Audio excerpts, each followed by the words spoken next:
মুসা নবী বলতেছে আল্লাহ ওই পঙ্গু অসহায়কে ওই খবর আমি কেমনে দেব? আল্লাহ বলতেছে খবর দেওয়ার জন্যই তোমাকে নবী বানানো হয়েছে।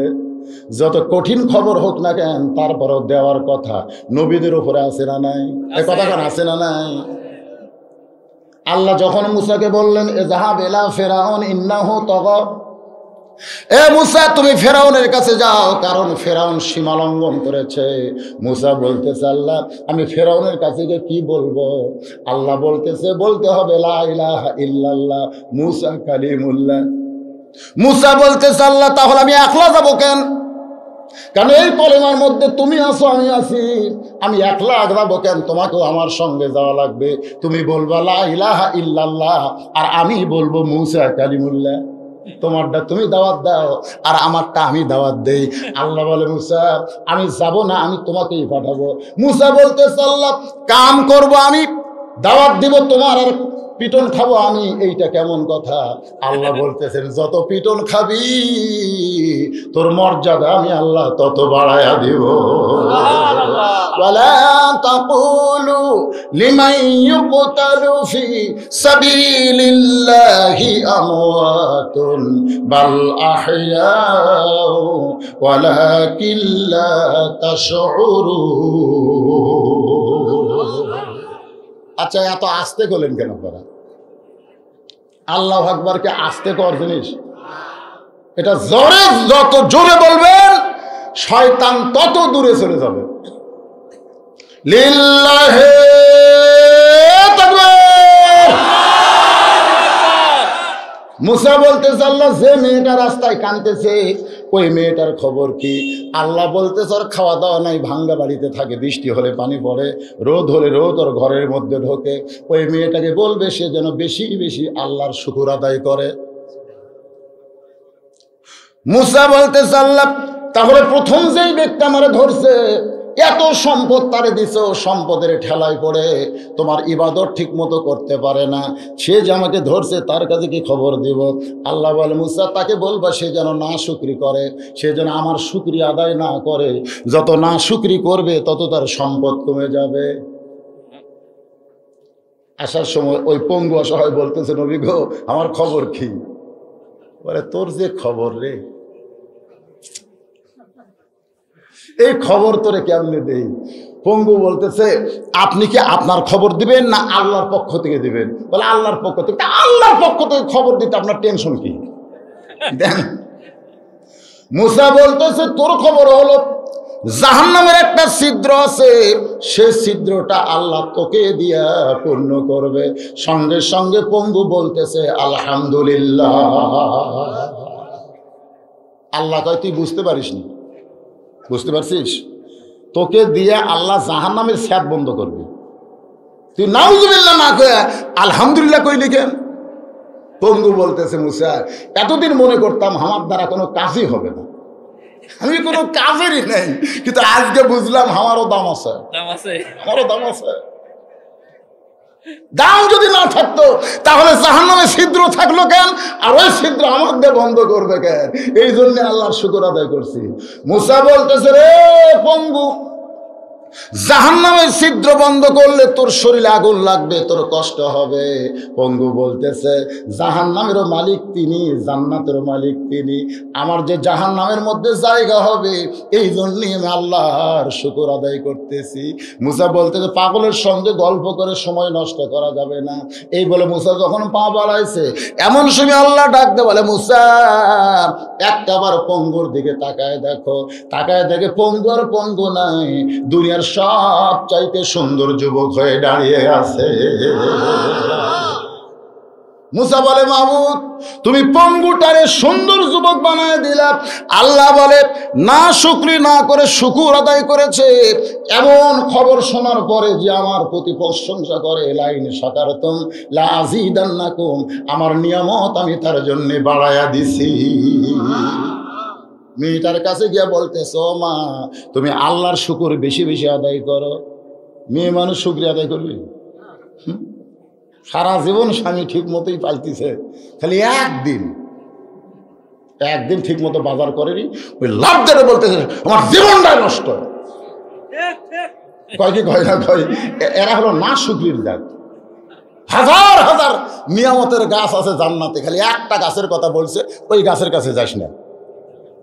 আর ওই হাজার হাজার দিকে খেয়াল আছে, ওই খালি একটার দিকে টবক মারতেছে, নিষেধ করলো কেন?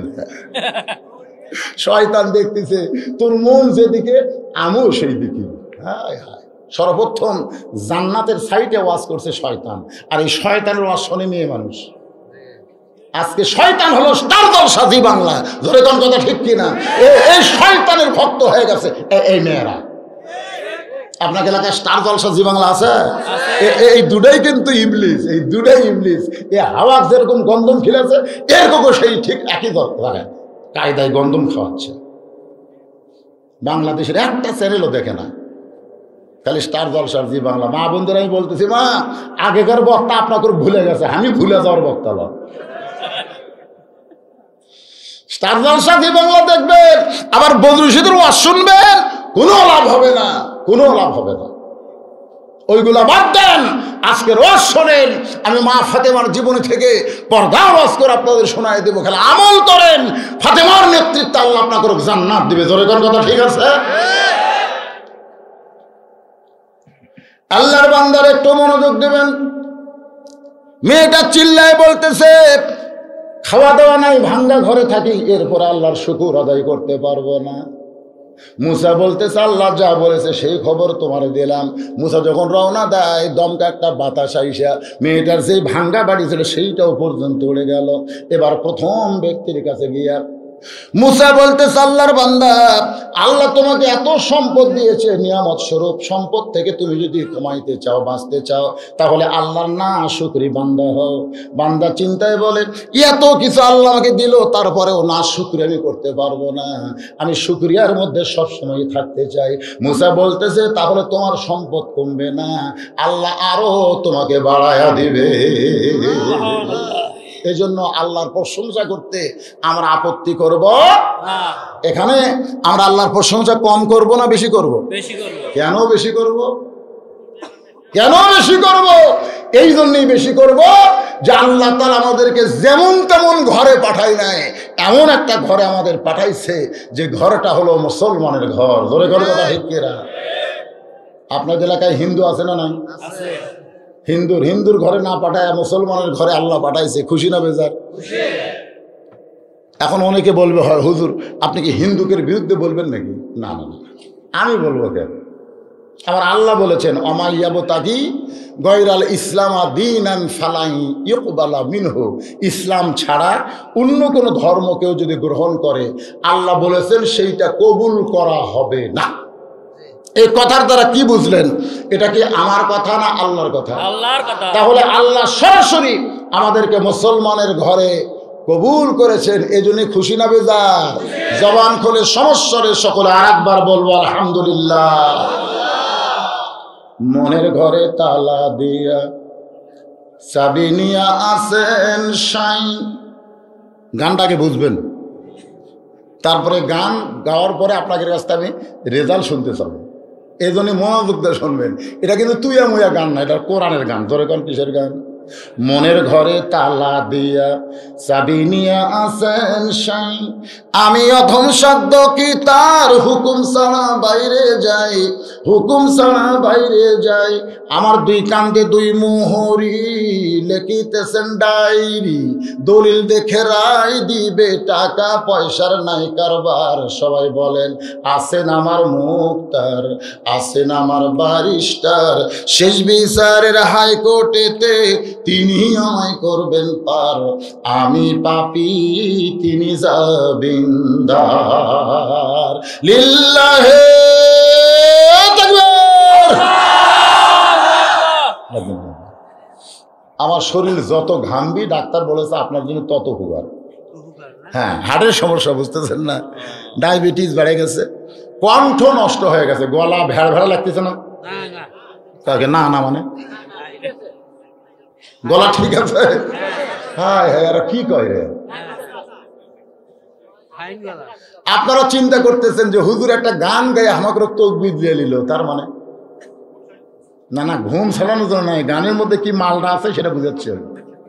আপনারা বলেন তো, মনের ঘরে তালা দিয়া চাবি নিয়া আছেন সাই, আমি অধম শব্দ কি তার হুকুম ছাড়া বাইরে যাই, হুকুম ছাড়া বাইরে যাই।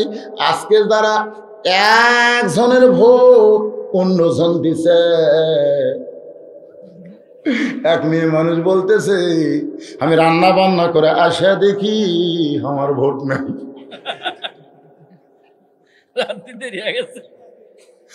রান্না বান্না দেখেন সব ফেসবুক খুলে দেখেন, ও বলতে থাকবে রান্না বান্না করে আসা দেখি আমার ভোটই নাই, আমারটা নাকি দিছে।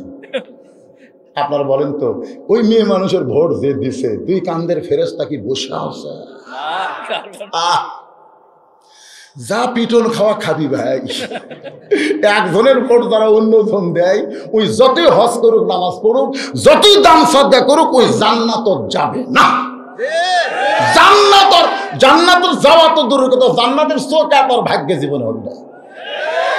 একলাই এক মুড়ি মারছেন, টানতেছেন মারতেছেন, টানতেছেন মারতেছেন, ঠেলা আছে, ঠেলা আছে। এই জন্য গানটা আরেকবার শোনেন, মনের ঘরে তালা দিয়া চাবি নিয়া আছেন সাই, আমি অধম শব্দ কি তার হুকুম ছাড়া বাইরে যাই, হুকুম ছাড়া বাইরে যাই। আমার দুই কান্দে দুই মোহরি লিখিতেছেন ডায়েরি, দলিল দেখে রায় হবে, দলিল দেখে রায় হবে, ক্ষমতার কোনো দরকার নেই। জোরে বলেন কথা ঠিক। আছেন আমার মুক্তার, আছেন আমার ব্যারিস্টার, শেষ বিচারের হাইকোর্টেতে তিনি আমায় করবেন পার। আল্লাহ যখন হাকিম হবেন, আমাদেরকে আসামি বানায় দিবেন, ওই সময় আমাদের নবী উকিল হইয়া, ব্যারিস্টার হয়ে আমাদেরকে সুপারিশ করে জামিন নিয়ে জান্নাতের দরজায় পৌঁছায় দিবে।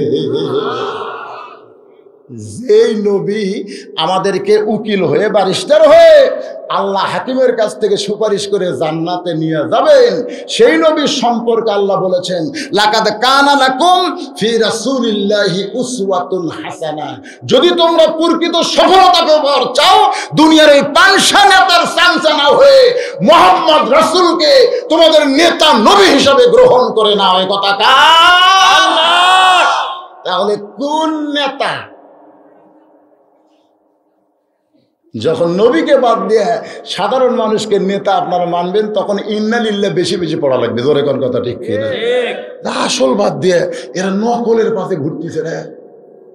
এটাই হলো মুসলমানের সবচাইতে বড় বিপদ। নবীকে নেতা না মেনে, যে নবী আমাদের উকিল ব্যারিস্টার হয়ে সুপারিশ করে জান্নাতে নিয়ে যাবেন, তাকে বাদ দিয়ে অন্য কাউরে নেতার আসনে বসান যাবে। আমার নেতা, তোমার নেতা বিশ্বনবী মুস্তাফা। যারা বলতেছেন না, মরছেন, মরছেন, আপনি মরছেন। এ মুখ খুলতেছেন কে? মাসটা আটকে গেছে, মাসটা কি আটকে গেছে? তার জবান খুলে বলেন তো, এক স্লোগানে আপনি জান্নাত পেয়ে যেতে পারেন। পারেন কি পারেন না? জোরে কোন। গলা খাঁকারে আমি যেই বলবো আমার নেতা, তোমার নেতা, সকলে বলুন বিশ্ব নবী মুস্তাফা। আমার নেতা, তোমার নেতা বিশ্ব নবী মুস্তাফা। বিশ্ব নবীর চরিত্র ফুলের মতো পবিত্র। মতো না, ফুলের চাইতে কোয়া লাগবে। হ্যাঁ, ফুলের চাইতো। বিশ্ব নবীর চরিত্র আপনারা সবাই বলবেন ফুলের চাইতো পবিত্র। ওয়া ইন্নাকা লাআলা খুলুকিন আযীম। খাড়া হয়ে পেশাব করে, এক ওয়াক্ত নামাজ পড়ে না। ওই নেতার সামনে মাইক ধরে বলতেছে আমার নেতার চরিত্র ফুলের মতন পবিত্র। আপনারা বলেন তো, যার চরিত্র কুত্তার মতন, তাকে ফুলের মতো পবিত্র বলা, এটা কি রহমত না বিপদ? তাহলে এইরকম নেতার সামনে এরকম সামসা যখন স্লোগান দিবে, তখন ইন্না লিল্লাহ কি বন্ধ থাকবে না চালু হবে? হ্যাঁ, ইন্না লিল্লাহ। বিপদ আপদ মুসিবত ক্বালু ইন্না লিল্লাহি ওয়া ইন্না ইলাইহি রাজিউন। একটু মনোযোগ দিয়ে শুনবেন। আমি সেই ইন্না লিল্লাহ নিয়ে ওয়াজ করতেছি। সে ওয়াজ করতে গিয়ে আপনাদের বোঝাবার চাই, বর্তমানে বাংলাদেশ যে পরিবেশ চলতেছে, এই পরিবেশে যদি আমরা মৃত্যুবরণ করে কবরে যাই, এই পরিবেশে যদি মৃত্যুবরণ করে আমরা কবরে যাই, কবরে যারা গেছে তারা কি অবস্থায় গেছে সেটা ভিন্ন কথা, কিন্তু আমরা এখনো কবরে যাই নাই। কবরে যাওয়ার আগে আমাদেরকে সাইজ হয়ে যাওয়ার দরকার আছে না নাই? ওদের একটা গজল শুনছেন আপনারা, কিন্তু যেদিন ডাক পড়িবে কবর মাঝে যাইতে, জোগাড় কিছু করছ বন্ধু তার মাঝে বিছাইতে। ইয়া আইয়ুহাল্লাযীনা আমানুত্তাকুল্লাহা হাক্কা তুকাতিহি ওয়া লা তামুতুন্না ইল্লা ওয়া আনতুম মুসলিমুন। আল্লাহ বলেতেছেন মুসলমান না হয়ে তোমরা মরো না। আমরা কারা কারা মুসলমান হয়ে মরতে চাই? আল্লাহকে একটু হাত দেখান। লিল্লাহে তাকবীর, হাত নামান। এখন শুরু হবে, এখন শুরু হবে ইন্না লিল্লাহর প্রকৃত ওয়াজ। ঘড়িতে কটা বাজলো? কেবল 11:15 বাজছে। 16টা। এই মুরব্বি উঠলো কেন? এই মুরব্বি উঠলো কেন? হায় হায় রে, এই কেবল শুরু করতেছি তখনই পেশাব। আচ্ছা, এই সুযোগে কয়জন যাবেন? ওঠেন। পেশাব করবার কয়জন যাবেন? ওঠেন। আপনি সামান্য সময় পেশাব আটকায় রাখতে পারতেছেন না। আপনি বলেন তো, ওই কবরে গেলে সবচাইতে বেশি আযাব হবে কার? এ কথা কন না কেন? কার?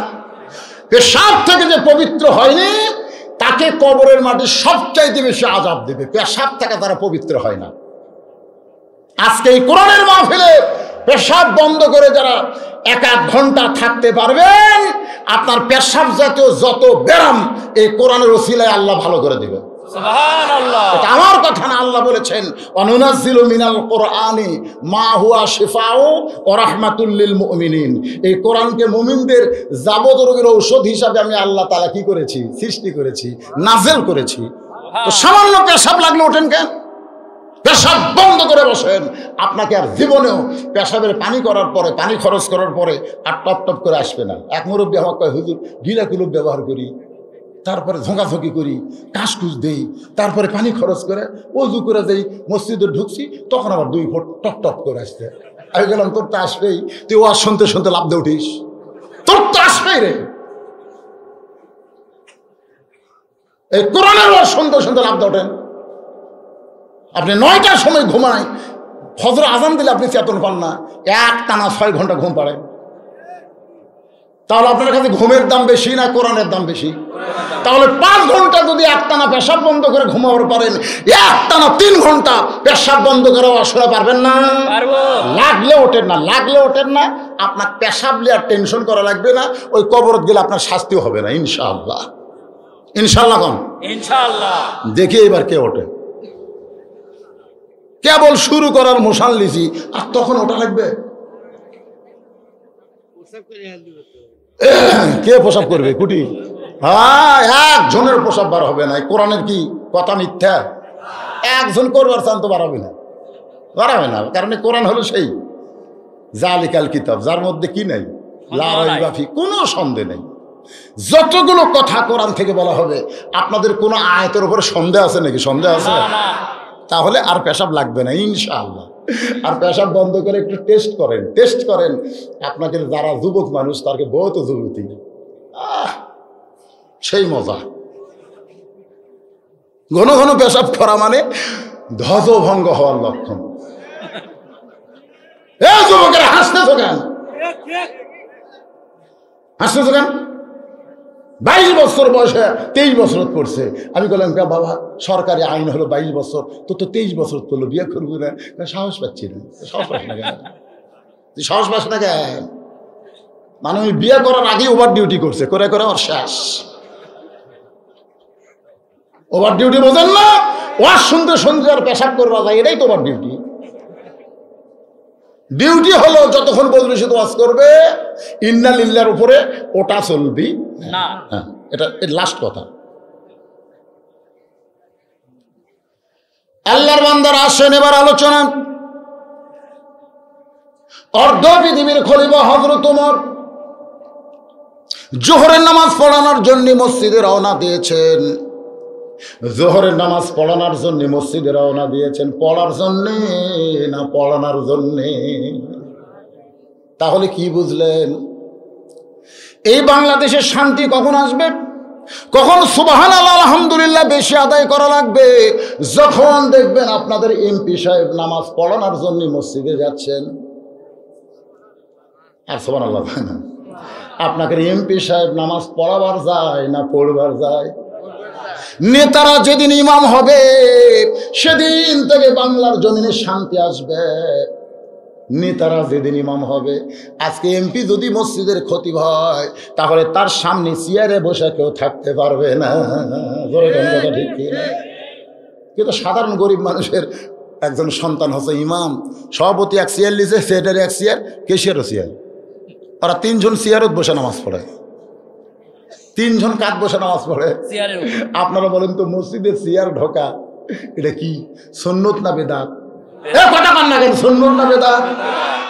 নবীর সময় সাহাবীর সময় একটা চেয়ার মসজিদ ছিল না। আল্লাহ নবী অসুস্থ হওয়ার পরেও চেয়ারে নামাজ পড়ে নাই। রাসূল বলেছেন নামাজের ভিতরে বাহিরে 13টা ফরজ, তার মধ্যে একটা ফরজ হলো দাঁড়িয়ে নামাজ পড়া। ধরে কোন কথা ঠিক কিনা? আর এই সারা চেয়ার লিছে। ইমাম সাহেব গরিবের ছেলে, চিন্তা করতেছে সভাপতি চেয়ারত বসে নামাজ পড়ে, ওর বিরুদ্ধে ফতোয়া মারলে তো আমার চাকরি থাকবি না। আজকে সরকার বেকায়দায় সব গরিব মানুষকে ভালো জায়গার নেতা বানাচ্ছে আর খারাপ গুলা বাহিরের নেতা বানাচ্ছে। ধরে কোন কথা ঠিক কিনা? বাংলাদেশের সমস্ত মসজিদের নেতৃত্ব কার হাতে? ধনীর হাতে না গরিবের হাতে? কথা পায় না। আজকে যদি এমপি সাহেব খতিব হতো তার সামনে চেয়ার লেখে বসতো? বসতো? কিন্তু গরিব মানুষজন।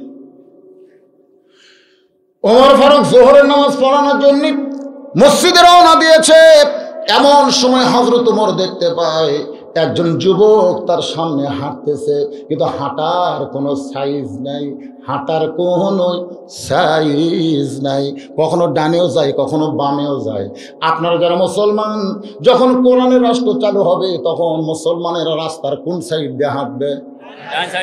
বর্তমানে কোন সাইড দিয়ে হাঁটতেছে? বাম সাইডে হাঁটতেছে। আপনারা বলেন তো বাম সাইড দিয়ে হেঁটে হেঁটে মসজিদের মধ্যে ঢোকার সময় আপনি কোন পায়ে ঢুকবেন? ফেরেশতা বলবে আল্লাহ বেশি জায়গা এরা বাম সাইড দিয়ে হাঁটলো আর ছোট জায়গার মধ্যে এরা ডান পায়ে ঢুকলো, এদের রেজাল্ট কি?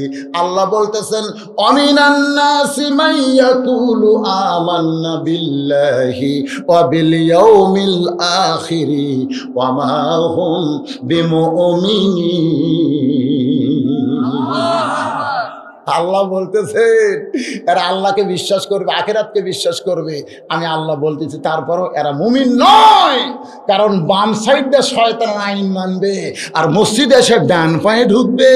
এরা হলো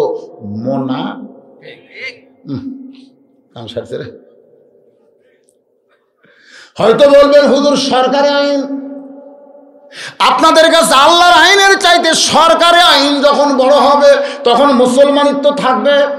কতক্ষণ থাকবে? যদি আপনি না মানেন তাহলে এই আইনের বিরুদ্ধে আপনাকে আন্দোলন করতে হবে। এই আন্দোলন যারা করে তাদের দলে আপনাকে ভর্তি হওয়া লাগবে। সমস্ত মুসলমান যদি ডান সাইড দিয়ে হাঁটার আন্দোলন করে, সরকার ইচ্ছা করলে আইন পরিবর্তন করে আল্লাহর আইন চালু হয়ে যাবে। কিন্তু আন্দোলন কোনদিন করছেন? আন্দোলন যদি আপনি করেন, রাসূল বলেছেন মান সাআলাল্লাহু তাআলা আশ-শাহাদাতা বিসিদকিন বাল্লাগাহুল্লাহু মানাজিলাশ শুহাদা ওয়া ইম্মা তাআলা ফিরাশিহি। আল্লাহর দুনিয়ায় আল্লাহর দ্বীনকে গালিব করার জন্য যারা ইসলামী আন্দোলন করে শাহাদাতের তামান্নায়, এরা যদি ওয়া ইম্মা তাআলা ফিরাশিহি, যদি সে নিজের বিছনায় মৃত্যুবরণ করে, বাল্লাগাহুল্লাহু মানাজিলাশ শুহাদা, হাসরের ময়দানে আল্লাহ তাআলা ইসলামী আন্দোলনের কর্মীদেরকে শাহাদতের মর্যাদায় জান্নাত দিয়ে দিবে। তাহলে আন্দোলন করার দরকার আছে না? না? কথা আছে না? দুইটা আন্দোলন বাংলাদেশে চলতেছে, একটা হলো ডানপন্থী আর একটা হলো বামপন্থী। যারা ডানপন্থী আন্দোলন করবে হাসরের ময়দানে আল্লাহ তাদের ডান হাতে আমল দেবে, ওরা হাসতে হাসতে জান্নাতে চলে যাবে। আর যারা বামপন্থী আন্দোলন করবে ওদের বাম হাতে আমল নেওয়া দেওয়া হবে, ওরা কানতে কানতে জাহান্নামে যাবে। আমার সামনে যারা বসে আছেন এখন বলেন আমরা ডানপন্থী হব না বামপন্থী হব? কারা কারা ডানপন্থী হবেন দুই হাত তুলে আল্লাহরে দেখান। লিল্লাহি তাকবীর, হাত নামান। ফেরেশতারা কিন্তু ছবি তুলিছে, তোলে নাই? উমর ফারুক চিন্তা করে কোরআন দিয়ে রাষ্ট্র চলে আর যেমন তেমন রাস্তায় হাঁটে এই যুবক কে? এই যুবক কে দেখার দরকার আছে না? জোরে করে আছে না?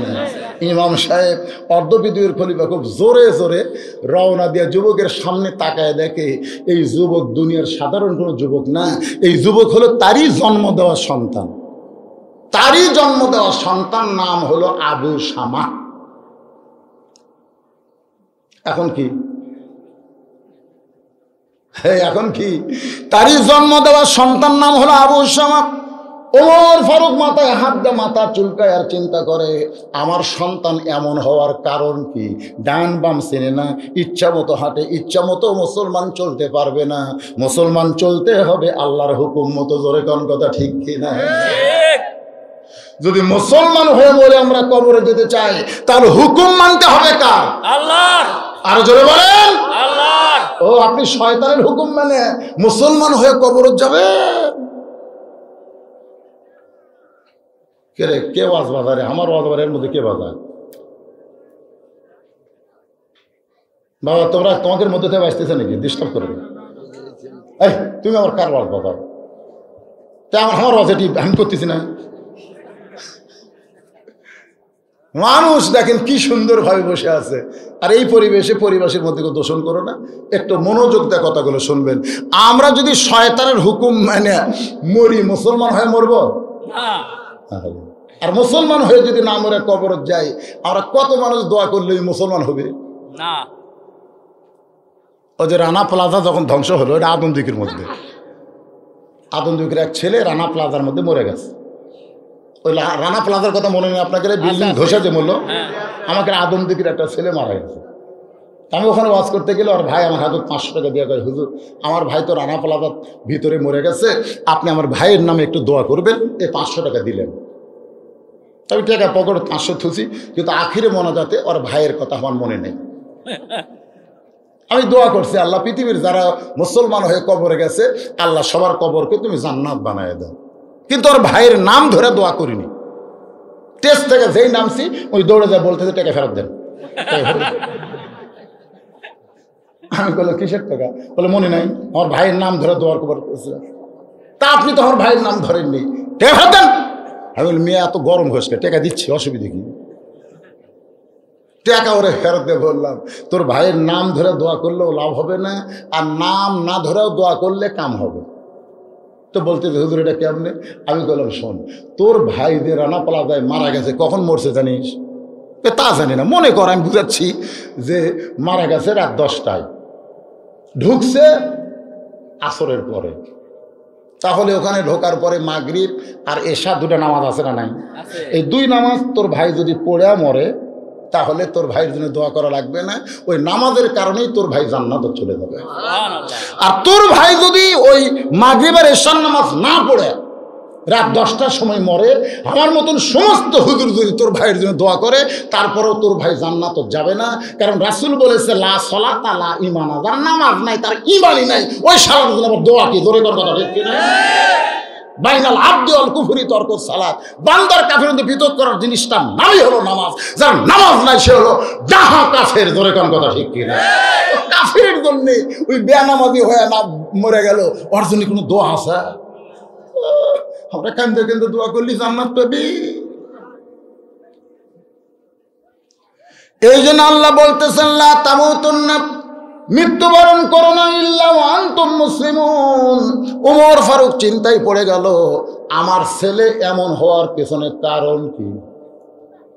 কি কারণ? এমন সময় তার মনের মধ্যে একটা গান শুরু হলো, বাবা আনন্দে মাতিয়া সাগরে ভাসাইয়া সেই যে চইলা যায়, খবর লয় না মাজন ধরিয়া উদরে, কতই কষ্ট করে 10 মাস পরে পায় প্রসবের বেদনা, এমন দরদি ভাবে কেউ হবে না আমার মা, মা গো। সন্তান ভালো মন্দ হয় কার কারণে? বাপের না মায়ের? হ্যাঁ। ইমাম গাজ্জালী রহমতুল্লাহ আলাইহি, যাকে আমরা হুজ্জাতুল ইসলাম বলি, তিনি বলেছেন একটা যুবতী মেয়ের মাসে 3 দিন 5 দিন 7 দিন একটা অসুখ হয়, হয় কি হয় না? কিন্তু যখনই সন্তান পেটে আসে তখন আল্লাহ সে অসুখটা বন্ধ করে দেয়। আপনারা বলেন তো, পেটে বাচ্চা আসার সঙ্গে সঙ্গে ওই মাসিক ব্যারাম আর হয়? আর হয় না। কেন হয় না? ইমাম গাজ্জালী বলেন, না হওয়ার পেছনে কারণ হলো, পেটে যতক্ষণ বাচ্চা থাকবে মার ইবাদতের যেন কোনো কমতি না হয়, কারণ মায়ের ইবাদতের সাথে পেটের বাচ্চার সম্পর্ক আল্লাহ করে দেয়। ধরে কোন সুবহানাল্লাহ। পেটে বাচ্চা নিয়ে মা যদি নামাজ পড়ে,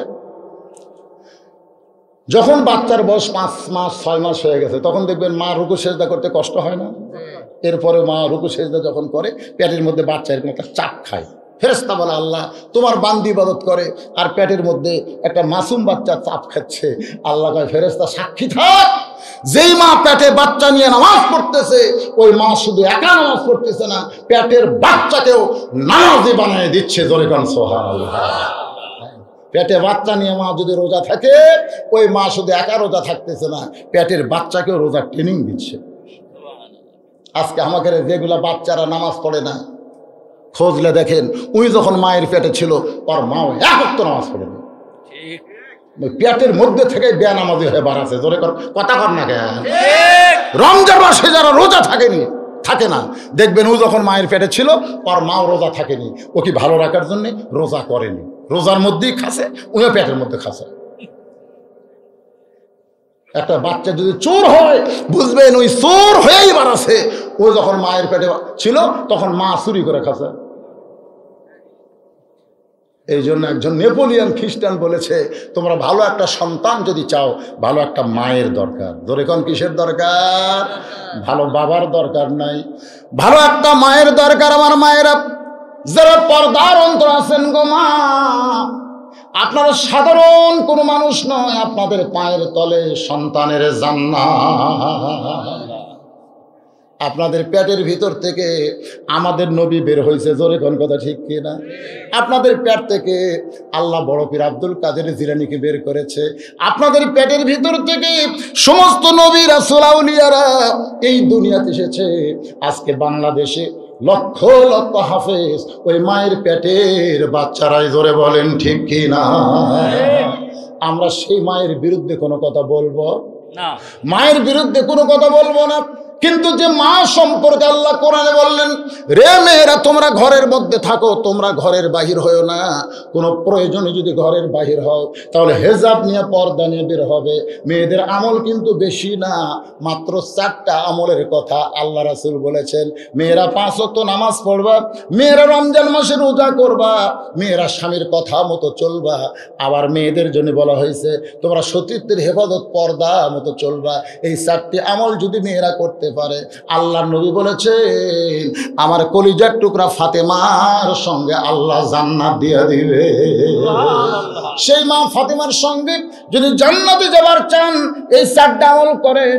এই 4টা আমলের কথা বলে নবী যখন হুজরাখানার মধ্যে ঢুকলো, তখন উম্মাহাতুল মুমিন আয়েশা নবীর সামনে এসে বলতেছে, ইয়া রাসূলুল্লাহ, এই 4টা আমলের বেশি কি মেয়েরা কোনো আমল করতে পারবে না?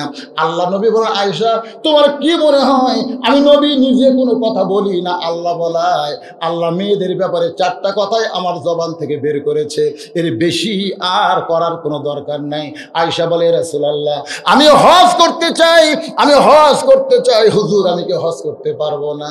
নবী বললেন তুমি যদি হজ করতে চাও তোমার হজের দায়িত্ব কিন্তু আমি নিব না।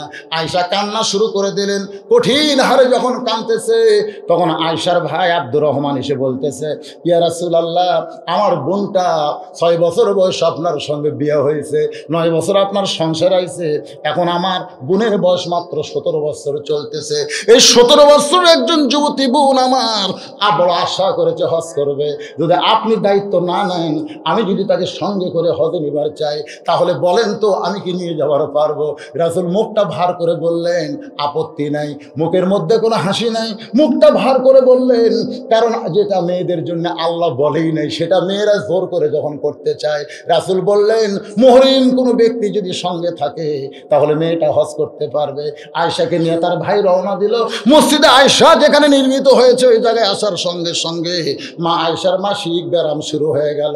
উটের পিঠ থেকে বললেন ভাইজান আমার অসুখ শুরু হয়ে গেছে। আব্দুর রহমান বলতে যে কয়দিন লাগবে, আয়েশা বলতে যে 5 দিন। এখন আব্দুর রহমান চিল্লায় বলে এই জন্যই নবী তোর দায়িত্ব লিবার চাই নাই, তোর এখন অসুখ শুরু হলো, তুই পবিত্র না হওয়া পর্যন্ত হজের কোনো কাজ করা যাবে না। এদিকে হজের সব কাম শেষ হয়ে গেছে, আয়েশার ভাগ্যে তার ভাইয়ের ভাগ্যে হজ করা হয় নাই। মা ফাতেমা নবীর কাছে এসে বলে রাসূলুল্লাহ মেয়েদের জন্য 4টি আমলের কথা আপনি বলেছেন, এই 4টি আমলের মধ্যে সবথেকে গুরুত্বপূর্ণ আমল কোনটা? মা ফাতেমা কিন্তু বলতেছে না বাবা আমি হজ করতে যাব, বরং বললেন এই 4টি আমলের মধ্যে গুরুত্বপূর্ণ আমল কোনটা? আল্লাহ রাসূল বললেন 24 ঘন্টার মধ্যে 5 বার নামাজ আদায় করলে নামাজের হক আদায় হবে, 12 মাসে 1 মাস রোজা রাখলে রোজার হক আদায় হবে, স্বামী যখন কাছে থাকবে তখন স্বামীর খেদমত করলে স্বামীর হক আদায় হবে। কিন্তু ফাতেমা 24 ঘন্টার সব সময় আল্লাহর আইন পর্দার ভিতরে তোমাকে থাকা লাগবে। ও ফাতেমা এই 4টি আমলের মধ্যে পর্দাটাই হলো মেয়েদের সব চাইতে গুরুত্বপূর্ণ আমল। ফাতেমা মুস্কি মুস্কি হাসিয়ার বলে বাবা এই মুহূর্ত থেকে আপনার মেয়ে ফাতেমা পর্দার ভিতরে ঢুকে গেল। আল্লাহ রাসূল সঙ্গে সঙ্গে বললেন আল্লাহুম্মা আমিন। যখনই ফাতেমা বললেন বাবা এই মুহূর্তে আপনার মেয়ে পর্দার মধ্যে ঢুকে গেল, সঙ্গে সঙ্গে নবী বললেন আমিন। 6 লক্ষ হাদিসের হাফেজা আয়েশাকে কিন্তু নারীদের আদর্শ বানানো হয় নাই, কিন্তু যে ফাতেমার কাছ থেকে একটা হাদিসও পাওয়া গেল না, যিনি সবসময় নবীর সঙ্গে থাকতেন, নবীর একটা হাদিসও ফাতেমা বর্ণনা করে নাই, সেই ফাতেমাকে আল্লাহ তাআলা খাতুনে জান্নাত, জান্নাতি নারীদের নেত্রী বানায়া দিছে। এই এমনি এমনি বানাইছে, এমনি এমনি। ফাতেমার যখন 9 বছর তখন নবী ঘরের মধ্যে ঢুকে দেখে ফাতেমা হাতের মধ্যে 2টা চুরি দিয়ে মুসকি মুসকি হাসতেছে। 9 বছরের মেয়ে হাতে চুরি দিছে। আমার বাবা হলে কি বলতাম খুব সুন্দর বানছে মা, খুব সুন্দর লাগছে, একটু দেখি তো মা। আল্লাহ নবী ফাতেমার হাতে চুরি দেখে ঘরের মধ্যে ঢুকলেন না, ঘরেই ঢুকলেন না। ফাতেমা চমকে গেল, যেই বাবা ঘরে ঢুকে আমাকে মা মা বলে আদর করে আর সেই বাবা ঘরে ঢুকলো না। বারান্দায় এসে দেখে নবীর চোখ দিয়ে দর দর করে পানি পড়তেছে। ফাতেমা বলে বাবা কাঁদেন কেন? রাসূল শুধু বললেন যে দুনিয়াতে সাজবে মা, আল্লাহ তার আখিরাতের সাজ তোমায় দেবে। তোমার বাবা আল্লাহর নবী বলে আল্লাহ তোমাকে ছাড় দেবে না।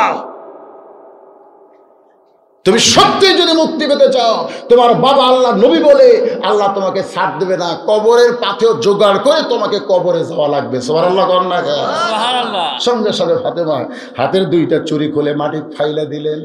নবী 2টা চুরি করে জামার পকেটের মধ্যে ঢুকাইলেন। ফাতেমা বলতেছেন বাবা যেই চুরি হাতে দেওয়ার কারণে আপনি আমাকে সতর্ক করে দিলেন, এখন সেই চুরি ফাইলা দিলাম, আপনি কেন কুড়ে পকেটে ঢুকাইলেন? রাসূল বললেন ফাতেমা তুমি আমার কাছে আসো। ফাতেমা যেই নবীর কাছে যায়, নবী ফাতেমার হাতে একটা চুমা খায়, কবলে একটা চুমা দিয়ে বলতেছে ফাতেমা এই 2টা চুরি আমি যত্ন করে রাখবো মা, একদিন তোমার নাকে ফুল পরায় দিব, একদিন তোমার কানে দুল পরায় দিব, একদিন তোমার গলায় মালা পরায় দিব। ফাতেমা মুস্কি মুস্কি হাসের বলে বাবা কবে কবে বাবা কবে? আল্লাহর নবী বললেন যেদিন তোমার বিবাহ হবে। ও ফাতেমা মেয়েরা কেবলমাত্র এক ব্যক্তির জন্য সাজতে পারবে, সেই ব্যক্তি হলো তার স্বামী। স্বামী ছাড়া অন্য কোনো পুরুষের জন্য মেয়েদের সাজা জায়েজ না। লিল্লাহি তাকবীর।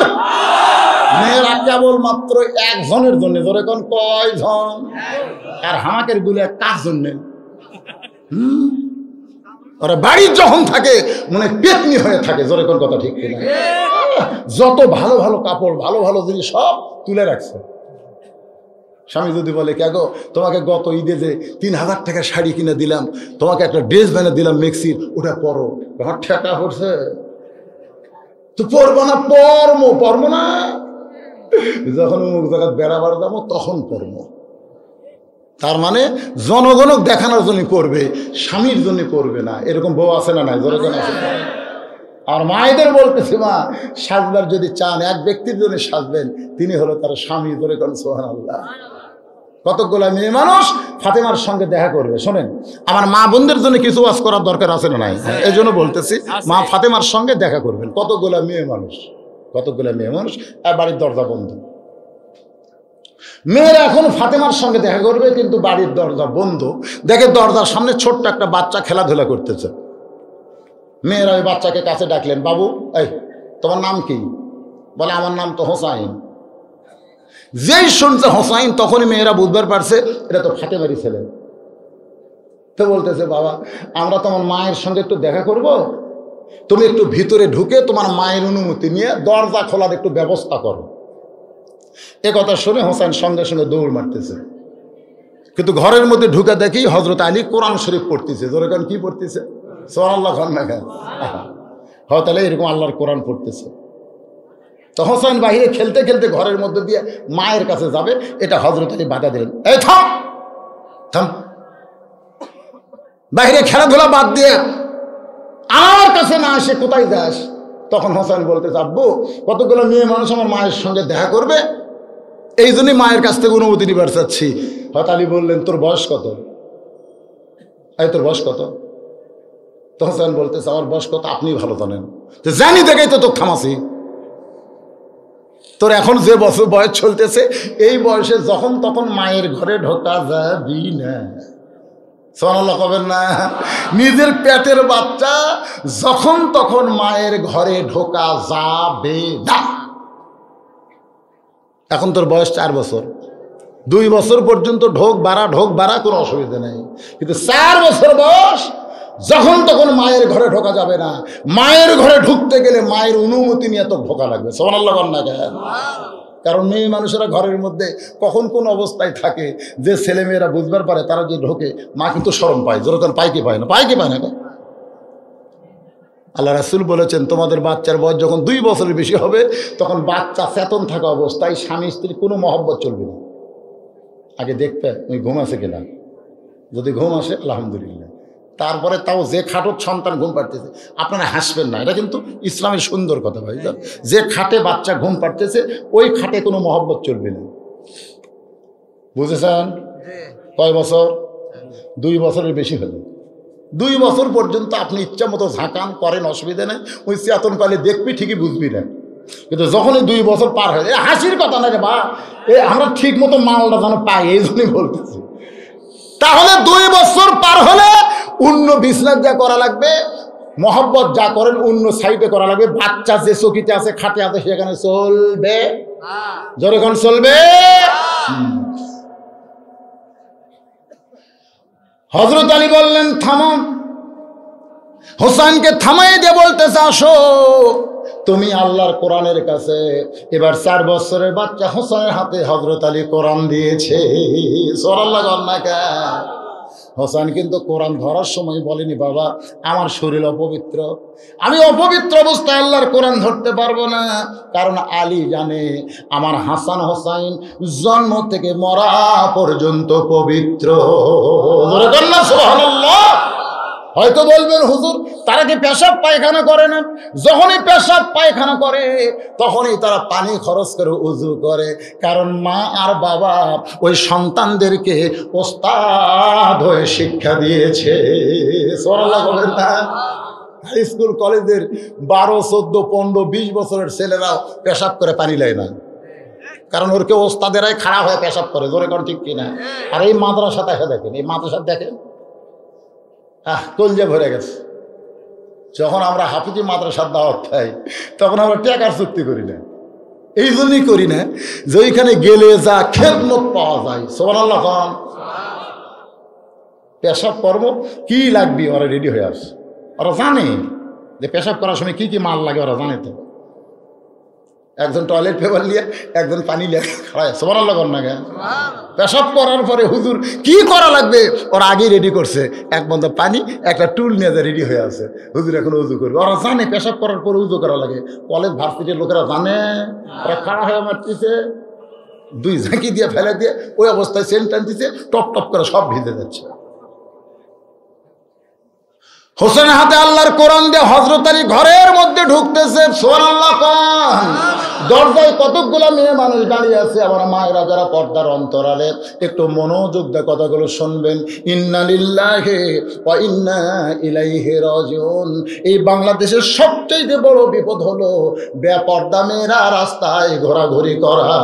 ধরে কোন কথা ঠিক কিনা? সবচেয়ে বড় বিপদ হলো। আমার মায়ের একটু মনোযোগ দিয়ে শোনেন। হযরত আলী এবার অন্দর মহলে ঢুকতেছে। জোরে গান কি মহল? অন্দর মহলে ঢুকতেছে।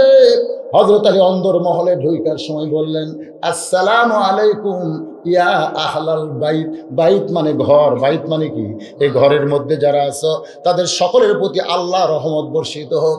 এই সালাম দিয়ে হযরত আলী ঘরের মধ্যে ঢুকা দেখে অন্দর মহলে ফাতেমা এই বাম হাতে জাঁতা ঘুরাই আর ডান হাতে আল্লাহর কোরআন তেলাওয়াত করতেছে। বাম হাতে কি ঘুরাচ্ছে? এই বাম হাতে জাঁতা বোঝেন? জাঁতা বোঝেন? আপনারা জাঁতা বোঝেন না? ওই মসুরের ডাল আবাদ করার পর ভিতরে দিয়ে ঘুরেছিল না, নিচে পাথর উপরে পাথর, একটা উপরে স্যাদ আছে, ওই স্যাদ দিয়ে ডাল দেয়, ওই পাথরের মধ্যে পড়ে ঘুরালে কি হয়? ওটা ডাল হয়ে বের হয়। আবার জবের আটা। তো ফাতেমা বাম হাতে জাঁতা ঘুরাই, ডান হাতে আল্লাহর কোরআন তেলাওয়াত করতেছে। হযরত আলী অন্দর মহলে ঢুকে এই দৃশ্য দেখার সঙ্গে সঙ্গে বললেন, রব্বানা, বলেন রব্বানা আতিনা ফিদ দুনিয়া হাসানাতাও ওয়া ফিল আখিরাতি হাসানা ওয়া কিনা আযাবান নার। সঙ্গে সঙ্গে ফাতেমার জাঁতা ঘুরানো বন্ধ, কোরআন পড়াও বন্ধ। স্বামীর সামনে এসে মাথা নিচু করে দাঁড়িয়ে বলে, স্বামী গো, আপনি তো কোরআন শরীফ পড়তেছিলেন, আপনি তো কোরআন পড়তেছিলেন, সে কোরআন শরীফ পড়া বাদ দিয়ে অন্দর মহলে ঢুকলেন কেন? কোরআন পড়তে পড়তে কি বইয়ের কথা মনে হচ্ছে? কারণ আপনি তো সহজে অন্দর মহলে ঢোকেন না। যখনই ঢুকছেন তখন আমি বুঝবার পারছি আমার আর জাঁতা ঘুরান চলবি না, আমার আর কোরআন পড়া চলবি না। কারণ স্বামী দরজাত আসলে এগুলো নফল ইবাদত সব বাদ। সুবহানাল্লাহ না? হ্যাঁ। আলী বলতেছেন কোরআন পড়া বাদ। ফাতেমা বল, কোরআন পড়া মানে শুধুমাত্র ফরজ ইবাদত ছাড়া যত ইবাদত আছে কোন ইবাদত করা যাবে না স্বামী যদি ঘরের মধ্যে আসে। আগে স্বামীকে খুশি করো, তারপরে নফল মারো। একটা নফল ইবাদত করা যাবে না স্বামীর হুকুম ছাড়া। কথা কর না কেন? কথা কর না কেন? দুপুরে একটু বোঝেন না, শীতের দিন রাত্রে গোসল করতে একটু কি হয়, দুপুরে একটু স্বামী বলতেছে আসো গো, গোসল করার আগে একটু খেলাধুলা করি। বউ বলতেছে আমি ওজা আছি, আমি ওজা আছি। যেই কইছে আমি ওজা আছি, স্বামী কয় কিসের রোজা?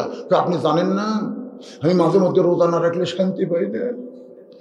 স্বামী কয় আল্লাহ রে, রোজা আছে, একটা রোজা আল্লাহ কবুল করবি না। লেখালেন একটা রোজা কবুল করবি না, স্বামীর হুকুম ছাড়া কোনো নফল রোজা করা যাবে যাবে? মায়েরা শোনেন, আল্লাহ রাসূল বলেছেন আল্লাহর পরে কাউকে যদি সেজদা দেওয়ার হুকুম থাকতো তাহলে প্রত্যেকটা বউকে বলতাম স্বামীর পায়ে সেজদা কর। কিন্তু আল্লাহ ছাড়া অন্য কাউকে সেজদা দেওয়ার হুকুম নাই। এই জন্য এই কথা বলা হলো না। এই হাদিস দ্বারা বোঝা গেল আল্লাহর পরেই বউদের কাছে সবচাইতে দামি হলো তার স্বামী। ধরে কোন কথা ঠিক কি? ফাতেমা বলতেছে আমার জাঁতা ঘুরেন চলবি না, কোরআন পড়া চলবে না। আপনি কি জন্য দরজায়? আপনার একটু খুশি করবার চাই। নিজে কোরআন পড়া বাদ দিয়ে ঘরের মধ্যে ঢুকলেন, গো স্বামী আপনার কি খেদমত করতে পারি? আলী বলতেছে আমার কোনো খেদমত লাগবে না, আমি ঘরের মধ্যে ঢোকার কারণ হলো তোমার হোসাইন। তোমার কি? যেই কইছে হোসাইন, সঙ্গে সঙ্গে ফাতেমা থরথর করে কাঁপতেছে, থরথর করে কাঁপতেছে। আলী বলতেছে, ফাতেমা, হোসেনের নামটা শুনি তুমি থরথর করে কেন কাঁপতেছো? ফাতেমা বলে, স্বামী গো, আপনি যদি বলতেন আমার হাসান, তাহলে আমার দেহ কাঁপতো না, কিন্তু যখনই হোসাইন বলেছেন তখনই আমার মনে হয় হোসাইন কোনো অপরাধ করেছে। আল্লাহ নবী বলেছেন, ফাতেমা, আমি দুনিয়া থেকে চলে যাচ্ছি, যাওয়ার পরে যে সামান্য সময় তুমি দুনিয়াতে থাকবা, কয়দিন? আল্লাহ রাসূল দুনিয়া থেকে যাওয়ার পরে ফাতেমা কয়দিন ছিল? কথা কয় না, মাত্র 6 মাস। 6 মাসের কথা কিন্তু রাসূল ফাতেমার কানে কানে কয়ে গেছে। সুবহানাল্লাহ না? যখন খুব কাঁদতেছিল ফাতেমা, রাসূল কিন্তু কোনো জায়গায় গেলে সবার শেষে ফাতেমার সঙ্গে কথা বলতো, আবার কোনো জায়গার তাকে আসলে সবার প্রথম ফাতেমার সঙ্গে কথা বলতেন। জোরে কোন সুবহানাল্লাহ। মানে এই বাপ মেয়ের মধ্যে এমন একটা সম্পর্ক। তো খুব যখন কাঁদতেছে, রাসূল তখন ইশারা করলেন। ফাতেমা এসে বললেন, আব্বু আমার কি বলে? বলে, তোর কানটা দিয়ে আমার মুখের কাছে, জোরে বলা যাবে না। ও ফাতেমা, আমি যেই কথা বলবো এই কথা শোনার পরে তোমার কান্না বন্ধ হয়ে যাবে। ফাতেমা বলে, বাবা তাহলে কি বলবেন? বলে, আমি দুনিয়া থেকে চলে যাওয়ার 6 মাস পরে আল্লাহ তোমাকে আমার সঙ্গে দেখা করাইয়া দিবে। সঙ্গে সঙ্গে ফাতেমা চোখের পানি মুছলেন, মুসকি মুসকি হাসতে হাসতে জানলার কাছে দাঁড়াইলেন। দূর থেকে মা ঈশা দেখে চমকে গেল, যে মেয়েটা এত কাঁদতেছিল সেই মেয়েটা এখন কেন হাসতেছে? সেই মেয়েটা এখন কেন হাসতেছে? ঈশা বললেন, ফাতেমা, বাবা তোমার কানে কানে কি শোনায় দিল, তুমি কি আমারে বলবা না? ফাতেমা বলে, মা, এমন কথা বাবা আমাকে বলেছে, এটা দুনিয়ার কাউকে আমি বলবো না। এই খুশির খবর আমি দুনিয়ার কাউকে বলবো না। এখন বলেন, মরাটা বিপদ না খুশি? যেরকম বিপদ না খুশি? তাহলে মানুষ বললে আমরা বিপদের আয়াত ইন্না লিল্লাহি ওয়া ইন্না ইলাইহি রাজিউন কেন বলি? কারণ আমাদের জন্য মরাটা বিপদ, মরার পরে জাহান্নামে যাব, এই জন্য আমরা বিপদের আয়াত পড়ি। কিন্তু মরার পরে ইল্লিন নামক জান্নাতের বাগানে যদি যায়, তাহলে এই বিপদের আয়াত পড়ার কোনো দরকার নাই। জোরে বলেন ঠিক? ফাতেমা বলে, হোসেন কি বেয়াদবি করেছে? আলী বলতেছেন, কোনো বেয়াদবি না, খেলাধুলা করতে করতে ঘরের মধ্যে ঢুকি, তোমার ঘরে ঢুকতে চায়, তা আমার ঘরে হোসেন ঢুকবে, তাহলে সেইটা আবার কি বিপদ হলো? বলে, দরজায় কতগুলো মেয়ে মানুষ তোমার সঙ্গে দেখা করবে, দরজায় কতগুলো মেয়ে মানুষ তোমার সঙ্গে দেখা করবে। হোসেন তোমার কাছে অনুমতি নিবার চাইছিল, আমি হোসেনের হাতে আল্লাহর কোরআন দিয়া, কারণ কোনো বাচ্চার হাতে যদি কোরআন দিবার পারেন, আপনি বিশ্বাস রাখেন ওই বাচ্চা আর কোনোদিন পথভ্রষ্ট হবে না। ধরে কোন কথা ঠিক কি না? দিয়ে দেখেন, দিয়ে দেখেন আপনার বাচ্চাকে। আপনি মরে যান, তখন বুঝবেন অবস্থা কি। ওই বাচ্চারা যখন আপনার জানাজার ইমামতি করবে, কি মনে করতে চান? এই ভাড়া মলবি আর নিজের বেটা জানাজা পড়াবি, কম বেশি আছে না নাই? আমি যখন আমার বাবা মরে গেল, আমার বাবার জানাজায় যখন দাঁড়ালাম, আমি জীবনে বহু মানুষের জানাজা পড়াছি। বহু মানুষ মরার আগে ওসিয়ত করে যে আমি মরে গেলে বজরুল ইসুফ যেন আমার জানাজা পড়ায়। গোটা বাংলাদেশের সে পাবনা, কুষ্টিয়া, যেখানে যেখানে ভক্ত আছে, খুব একটা বিপদে আছি, হঠাৎ দেখছে হুজুর আমার বাবা মরার আগে ওসিয়ত করছে আপনাকে জানাজা পড়ানো লাগবে। বাড়ি কোটি কয় কুষ্টিয়া। এখন জানাজা পড়বার কুষ্টিয়া যাওয়া কি মনে করতেছে? ওসিয়ত করে গেছে। কিন্তু ভাই, আমি সত্যি করে বলতেছি, আজ পর্যন্ত কোনো জানাজার ইমামতি করবার যায় আমার চোখ দিয়ে পানি বাড়ায়নি, খালি মুখ দিয়ে দোয়া বাড়াছে, খালি মুখ দিয়ে গটগট করে দোয়া বাড়ায়। কিন্তু শুধু আমার বাবার লাশ সামনে নিয়ে আমি যখন জানাজা করেছি, কোরআন আমার সামনে, আমার মুখ দিয়ে শুধু দোয়া বাড়াই নাই, আমার 2 চোখ দেওয়া অবৈরত সবসময় একটা টপ করে পানি পড়তে, সব সময়। অবশ্যই ফেরেশতা বলেছে, আল্লাহ এই হুজুর জীবনে বহু জানাজা পড়ালো, খালি দোয়া পড়ছে, কান্দেনি, আজকে কান্দে কেন? আল্লাহ বলতে, তোকে বাপ মা নাই, তোরা বুঝবি কেমনে? এই ফেরেশতা, তোকে বাপ মা আছে কয় নাই? তো তোরা বুঝবি কেমনে? আজকে মৌলানা যার জানাজা পড়ায় সেটা হলো তার জন্ম দেওয়া বাবা। ওই বাবার লাশ সামনে নিয়ে সন্তান যখন জানাজা পড়ে, দোয়ার সঙ্গে চোখের পানি, আমি আল্লাহ ঘোষণা করে দিলাম ওই বাবার কবর যাওয়ার আগেই জান্নাতের বাগান হয়ে গেল। তাহলে আপনার সন্তান আপনার জানাজা পড়াক, এটাকে আপনি চান? তাহলে ছোট্ট অবস্থায় তার হাতে আল্লাহর কোরআন দেওয়ার দরকার আছে না নাই? যদি আপনার সন্তানকে পবিত্র করতে চান, আপনি প্রাইমারি দিবেন, আপনার সন্তান অপবিত্র হবে। আমি দেখেছি আমার মাদ্রাসার 7 বছরের আব্দুল্লাহ পেশাব করে পানি খরচ করে ওযু করে। জিজ্ঞাসা করলাম, কেন পানি খরচ করে ওযু করলি? আব্দুল্লাহ বলতেছে, লা ইয়ামুসুহু ইল্লাল মুতাহহারুন, স্পর্শ করা যাবে না অপবিত্র অবস্থায়। আমি সে কোরআন যদি ধরবার চাই, আমাকে অবশ্যই পবিত্র হওয়া লাগবে। সুবহানাল্লাহ। ওই 7 বছরের একজন ছেলের নাম হলো সম্রাট। নাম কি? বাপ ইচ্ছে খুব আশা করে নাম রাখছে সম্রাট। আর মাদ্রাসার নাম কি? আব্দুল্লাহ। সম্রাট পেশাব দিয়ে 40 লিখতেছে, পেশাব দেখি লিখতেছে 40, একই বছর বয়স। ওই জান্ডি ধরে ঘুরাচ্ছে, মানে খুব ফোর্সে পেশাব করতেছে, ওটা ঘুরাচ্ছে। আগে 4 লিখছে, পরে 0 লিখছে। এই যেই কইছি মারছে দৌড়। আমি দৌড়ে গিয়ে ধরে বললাম, কোথায় পড়িস? ভাই প্রাইমারি। তো প্রাইমারির স্যার তোকে শিখাইনি কিভাবে পেশাব করা লাগে? তাই এবার দাঁড়ায় পেশাব করলি, পেশাবটা 40 লিখলি। তখন বলতেছে, কি যে বলেন চাচা, আমি প্রাইমারির পেশাবখানা যাই দেখি আমার সারি খারাপ হয়ে পেশাব করে, ওর সারি খারাপ হয়ে মারে, তার ওই তো 40 লিখবি। এখন চিন্তা করেন প্রাইমারিতে কি শিক্ষা দেয়, আরে হাফেজি মাদ্রাসায় কি শিক্ষা দেয়, সেইটা প্রত্যেকটা মুসলমানের চিন্তা ভাবনা করার দরকার আছে না নাই? জোরে কোন আছে না? আল্লাহর বান্দারা, আমি আলোচনার শেষ প্রান্তে চলে আসতেছি। ভাইজান বিরক্ত হচ্ছেন? মনে হচ্ছে আপনারা বিরক্ত হচ্ছেন। এখানে এক সময় বলছে একজন ভাই যে কমপক্ষে 12টা পর্যন্ত ওয়াজ হবে। তো এখন প্রায় 11:55 বাজতেছে। ওনার ঘোষণা অনুযায়ী মাত্র 5 মিনিট আছে। যদি আরো 15 মিনিট একটু স্লিপ করে, অসুবিধা আছে? কোন অসুবিধা? মাশাআল্লাহ। না না না না, সেটা না বলতেছি না ভাইজান। কেন আমরা ওয়াজ শুনবো, আবার ফজরের নামাজ জামাতের সঙ্গে আদায় করবো। ধরে বলেন ঠিক? কারা কারা ফজরের নামাজ জামাতে আদায় করবে নিয়ত করে হাত তোলেন ইনশাআল্লাহ। লিল্লাহি তাকবীর। আজকে যে গোরস্থানে যারা শুয়ে আছে ভাই, ওরা আজকে এত খুশি হলো, আল্লাহ আমাকে দোয়ার মাহফিলে আজকে তোমার সমস্ত বান্দারা ফজরের নামাজ জামাতে পড়বে, এই নিয়তে হাত তুলেছে। শোনেন, ফজরের আগে আজরাইল আসতে পারে, পারে কি পারে না? আপনি যে হাত তুললেন, আপনি মরা মাত্রই জান্নাতে যাবেন। কারণ এখানকার ফেরেশতারা আল্লাহ কবে, আল্লাহ 2 হাত তোলা তোমার কি দেখেছে, তার আগে তুমি আজরাইল পাঠালে কেন? এই জন্য হাত তোলা মানে তওবা। ফিরে আসলাম আমরা নামাজের দিকে। ওটা বসা করবে না একজন। এ বাবা উঠতেছেন কেন বাবা? আপনারা কি মনে করতেছেন যে আমি সারা রাত ওয়াজ করবো?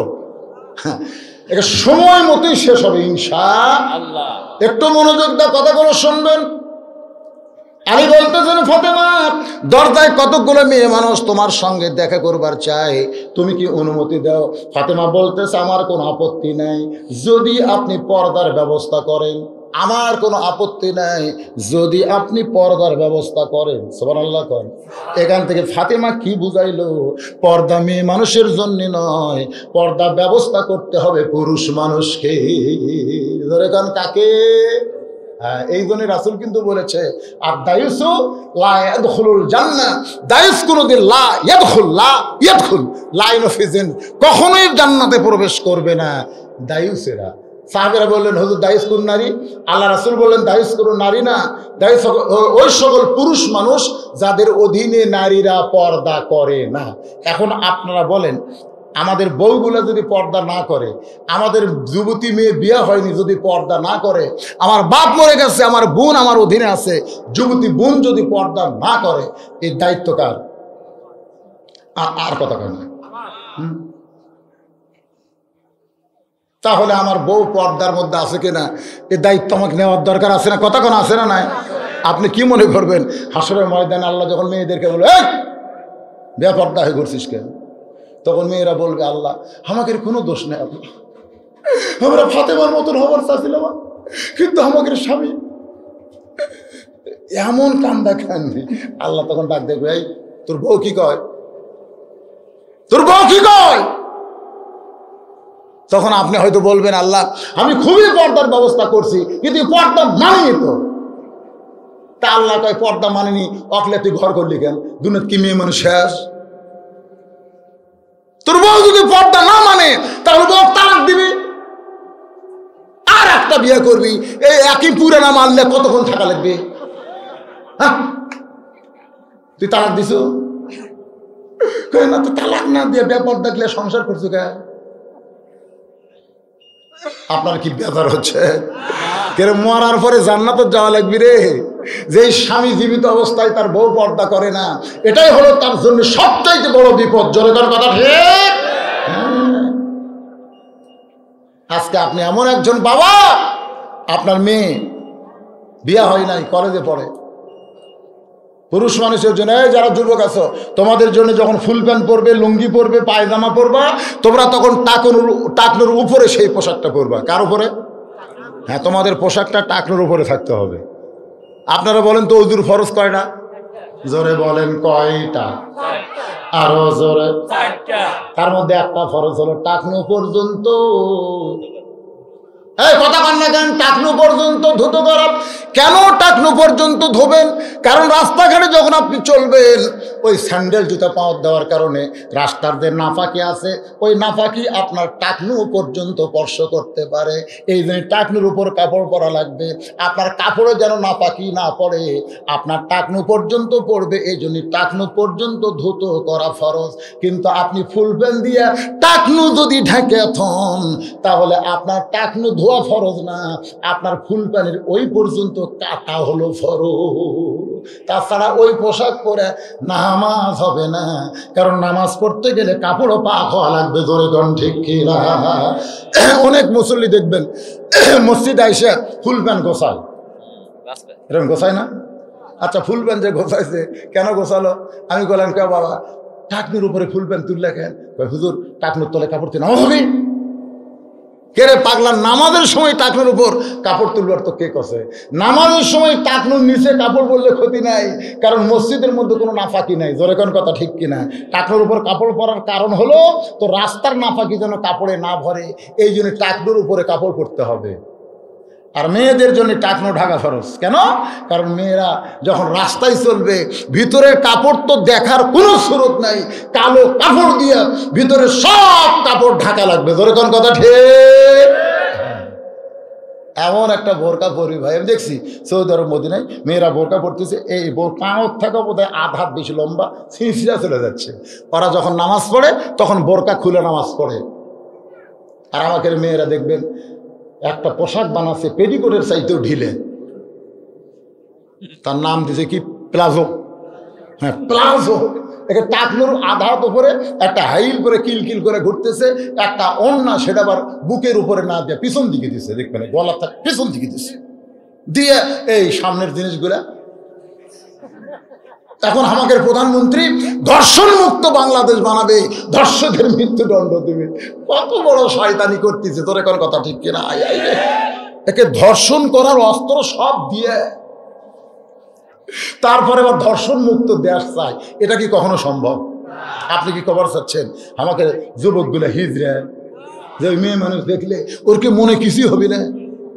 ওই বেপর্দা মেয়ে দেখলে যুবকেরা গুনগুন করে একটা গান গায়, আমি প্রথম বুঝতে পারিনি। এক যুবক গুনগুন করে গান গাচ্ছে, আর কাছে শুনলাম, বলতেছে সুন্দর নারী দেখলে পরে আমার দিল দেওয়ানা করে, ওলে ওলে ওলে ওলে ওলে ওলে। দেওয়ানা মানে পাগল। ধরে কোন দেওয়ানা মানে কি? তাহলে সুন্দর মেয়ে দেখলে যুবকরা পাগল হয়ে যাবে, আর পাগল অবস্থায় যদি ধর্ষণ করে তাকে মৃত্যুদণ্ড দিবে। কিন্তু যেই মেয়ের কারণে যুবক ধর্ষক হলো, ওই মেয়ের কোনো শাস্তি নাই, পরিমণির কোনো শাস্তি নাই, কিন্তু পরিমণির জন্যে অনেকের শাস্তি হবে। ধরে কোন ঠিক কিনা? পরিমণির কোনো শাস্তি আছে না? জেলত দেওয়ার পরে 2 বিচারপতি কান দিছে, জেলত দেওয়ার পরে 2 বিচারপতি ভুল স্বীকার করছে, আমরা ভুল করছি মা। এটা আমরা কোন দেশত বেঁচে আছি ভাই রে, কোন দেশত? মদের ফ্যাক্টরির মধ্যে ধরা পড়লো। ফ্যাক্টরি, যে সরকার মাদক মুক্ত সমাজ গঠন করবার চাই, জোরে কোন কথা ঠিক কিনা? আর পরিমিনি মদের ফ্যাক্টরির মধ্যে ধরা পড়লো। মনে করছিলাম কয়েক বছর জেল হবে। কয়েকদিন পরে দেখলাম পরিমণি হাতত মেহেন্দি দিয়া যুবক দেখালো।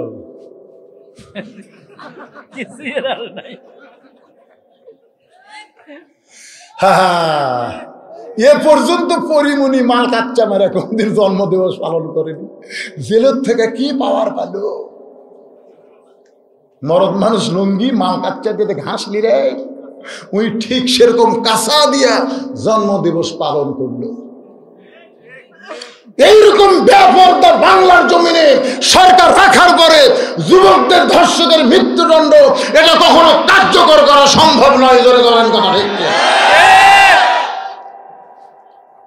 আগে বেপরদাগুলা বন্ধ করতে হবে। আগে দর্শন, তারপরে ধর্ষণ। আমার মায়েরা বোনেরা যারা পর্দায় আছেন একটু মনোযোগ দিয়ে শোনেন। ফাতেমা বলতে, স্বামী গো, ওই মেয়েরা যদি আমার সঙ্গে দেখা করে তাহলে আপনাকে পর্দার ব্যবস্থা করা লাগবে। আলী বলতেছেন, ফাতেমা, মেয়েরা মেয়ের সঙ্গে দেখা করতে গেলে আবার পর্দার কি দরকার? এই শোনেন, আনা এলমে মাদিনাতুন ও আলিউ বাবুহা। রাসূল বলেছে আমি হচ্ছে এলেমের শহর, আলী হচ্ছে তার দরওয়াজা। সে আলী বলতেছে জ্ঞান কম না বেশি? মেয়েরা মেয়ের সঙ্গে দেখা করবে, এখানে পর্দার কি দরকার? ফাতেমা বলতেছে আপনি সমস্ত বিষয়ে জ্ঞানী হবার পারেন, কিন্তু পর্দা বিষয়ে আপনি আমার চাইতে কম জানেন। সুবহানাল্লাহ। স্বামী বলতেছে আপনি সব বিষয়ে জানতে পারেন, কিন্তু পর্দা বিষয়ে আপনি আমার চাইতে কম জানেন। যেই কইছে আলীর মুখ ভার, পর্দা বিষয়ে আমার চাইতে বেশি জানে। আলী বলেন, ফাতেমা তুমি কি জানো? ফাতেমা বলতেছেন এত খেপছেন কেন? বইয়ের একটু বেশি জানলে আপনি কি কন? বইয়েরা বেশি জানলে স্বামীর মন খারাপ হয় না? হয় না? কারেন্ট গেল আর বউকে বললাম ফাঁকা হাঁকাও, বউ হাঁকাচ্ছে আর গুনতিছে 100টা যেই হয়েছে 100। আমারে কইছে আপনি হাঁকেন। আমি বললাম কে রে, তুমি আমার খেদমত করবা, তুমি ফাঁকা হাঁকাবা, আমি হাঁকাবো কেন? আর বউ বলতে হুন্না লিবাসুল্লাকুম ও আনতুম লিবাসুল্লাহুন্না। আল্লাহ কোরআনে বলেছে স্বামী হলো বিবির পোশাক, বিবি হলো স্বামীর পোশাক। তাহলে আমি হাঁকালে আপনার হাঁকার লাগবে? মনে মনে কইলাম ই আবার এত জানে। তা আমি হাঁকাচ্ছি কিন্তু গুনতেছি না, রাগ করে হাঁকাচ্ছি। তো 100 হয়েছে। আমি থোয়ার সাথে বউ বলতেছে না, আমি 100 হাঁকালে আপনার 200 হাঁকার লাগবে। এখন আমার 200 কেন? বলে আল্লাহ কোরআনে বলেছে আর রিজালু কাওয়ামুনা আলান নিসা, পুরুষেরা সবসময় নারীর উপরে থাকবে। বউ 100 হাঁকালে স্বামী 200 হাঁকার লাগবে। আমি মনে মনে করলাম তুই এত জানিস কে রে? আসলে বউ যখন বেশি জানবে তখন স্বামীর পায়ের তলে বউয়ের জান্নাত নয়, এটা বউ বুঝবার পারবে।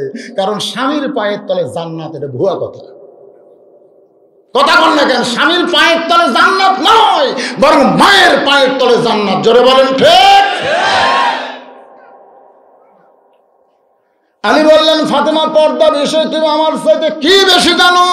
ফাতেমা বলতেছে যেইটা জানি সেইটা বললে আপনার মন খারাপ করা চলবে। আলী বলতেছে আমি ফাতেমা তোমার কাছে জানতে চাই। আলী যদি ফাতেমার কাছে জানতে চায় তাহলে আমাদের জানার দরকার আছে না নাই? কারা কারা জানবেন আল্লাহ কাদ দেখান। লিল্লাহে তাকবীর। যে 2টা হাত তুলেছেন আমি আপনাদের বলবো ভাইজান, কন্টিনিউ 2টা ঘন্টা আমি ওয়াজ করেছি। আপনারা দেখেন অসুস্থ মানুষের 2 ঘন্টা ওয়াজ করার পরে আমি আপনাদের মাত্র 10টা মিনিট এই গোরস্থানের উন্নয়ন কল্পে আপনাদের কাছে 2খানা হাত বাড়ায় দিলাম। যারা দিবেন না একজন উঠবেন না। যদি কোনো লোক ওঠেন অজাতা, তাহলে মরার আগে আল্লাহ জানো তাদের 1 মাস প্যারালাইসিসে রাখে। কয় মাস? কথা কয় না? প্যারালাইসিস বোঝেন? হাত পাও আছে কিন্তু হাঁটতে পারবেন। শরীফ ভাই 1000 টাকা বাকি নাকি? বাবা মা মারা গেছে, বাপ মার জন্য আল্লাহ 1000 টাকা করছে দান। আল্লাহ বাপ মার কবর জান্নাতের টুকরা বানায় দেন। জোরে বলে আমিন। জোরে বলে আল্লাহুম্মা আমিন। এই সাইডে যে ভাইরা আছে আপনারা এইদিকে এসে বসেন না কেন, একটু ওঠেন। ওটা মাত্র আর বসা মাত্র 2 বছর ডাক্তারের কাছে যাওয়া লাগবে না, তাহলে ওঠেন, রোগ সব ঝরঝর করে পড়ে যাবে। বসা মাত্রই আসেন, খালি বসেন। এ কোরআনের ইজ্জত, এদিকে সামনে আসেন সবাই, এই ফাঁকা জায়গাটা পুরো করেন। এরা আবার দাঁড়ায় গেছে তো আপনাকে দেখতে সমস্যা হচ্ছে, একবার একটু বলছি ভালো করে দেখেন, এদিকে এসে বসেন, বসেন সবাই বসেন। এই ছেলেরা তোমাকে আদায় হয়নি, গামছার আদায় হয়নি, বসো সবাই বসো বাবা। একটু মহব্বতে জিকির করেন লা ইলাহা ইল্লাল্লাহ, লা ইলাহা, লা ইলাহা ইল্লাল্লাহ মুহাম্মাদুর রাসূলুল্লাহ। আজকের মাহফিলের সম্মানিত সভাপতি তিনি দান করছেন, আর কি করছেন? ছোট্ট শিশু ফাতেমা। ছোট্ট শিশু, নাম ভালো, ফাতেমা। নাম কি? ফাতেমা। 100 টাকা দান করছে। আল্লাহ ফাতেমার চরিত্র দান করেন, জোরে কেন আমিন।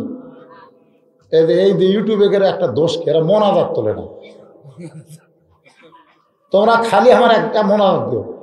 আমি নিজে একটা মোনাজাত ছাড়ছিলাম, আমি একটা মোনাজাত, শুধু মোনাজাত, বদরুশিদের মোনাজাত, এই মোনাজাত ছাড়ছি। একদিনে আমার ফেসবুকে যত ভিউ আছে, এরা বোঝেই না গোটা ওয়াজের চাইতে অনেক লোক মোনাজাত বেশি পছন্দ করে, জোরে ঠিক কিনা? আর এই মোনাজাত সময় এরা ডিস্টার্ব করে, এ ফটো সংস্কার মারে, আমার মোনাজাতের তাসির কাট খুব হবে।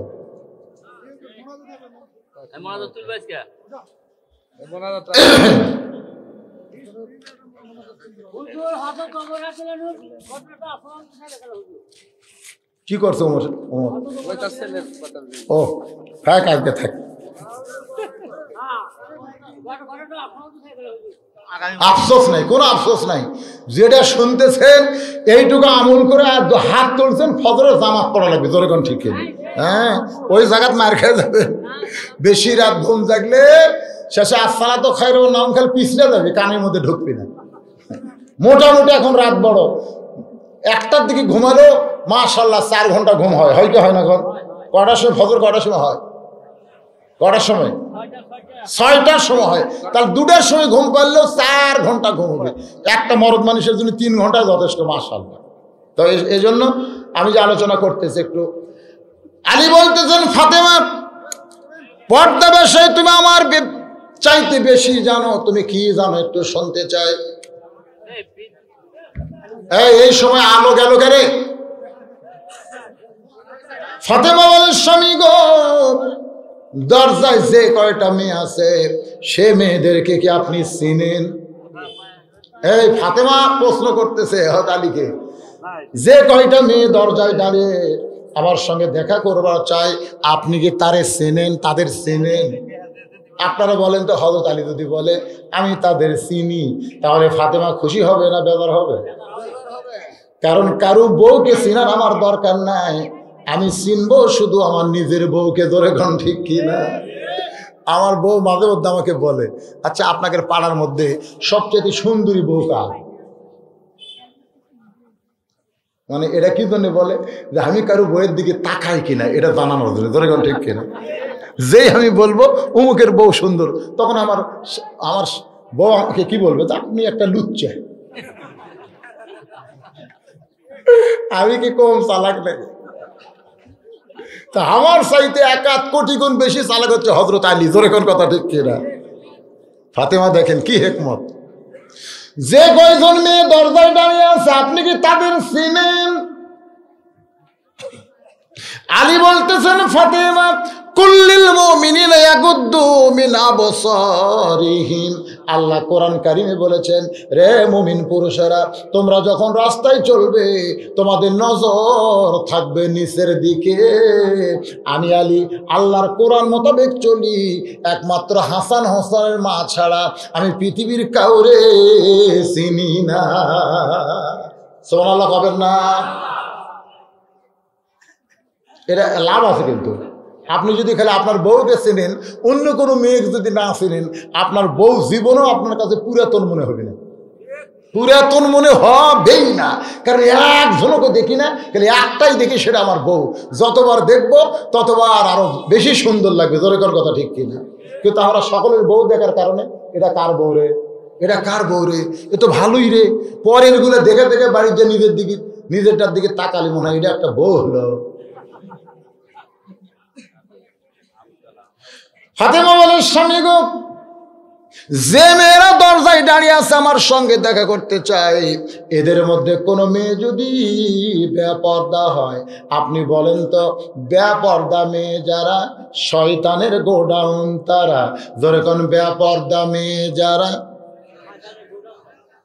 শয়তান কিন্তু মেয়েদের মাধ্যমে জান্নাতের মধ্যে ঢুকতে পারে। যেরকম কথা ঠিক কিনা? মা হাওয়ার মাধ্যমে শয়তান কার মধ্যে ঢুকছে? যেরকম কার মধ্যে ঢুকছে? তাহলে কি বুঝলেন? মেয়েদের ভিতর দিয়ে শয়তান কিন্তু মরদ মানুষের ধরে।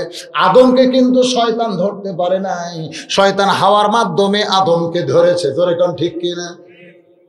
ফাতেমা বলেন স্বামী গো, যে কয়টা মেয়ে দরজায় দাঁড়িয়ে আছে তার মধ্যে একটা মেয়ে যদি বেপর্দা হয়, আর সে বেপর্দা মেয়ের সাথে যদি আমি ফাতেমা দেখা করি, তাহলে সেই মেয়েটা অন্য কোনো পুরুষের কাছে বলতে পারে ফাতেমার চোখের ভুরু এইরকম, ফাতেমার নাক এইরকম, ফাতেমার মুখের ঢপ এইরকম, তাহলে আপনার ঘরের বইয়ের খবর ওই বেপর্দা নারীর কারণে অন্য কোনো পুরুষ জানতে পারবে।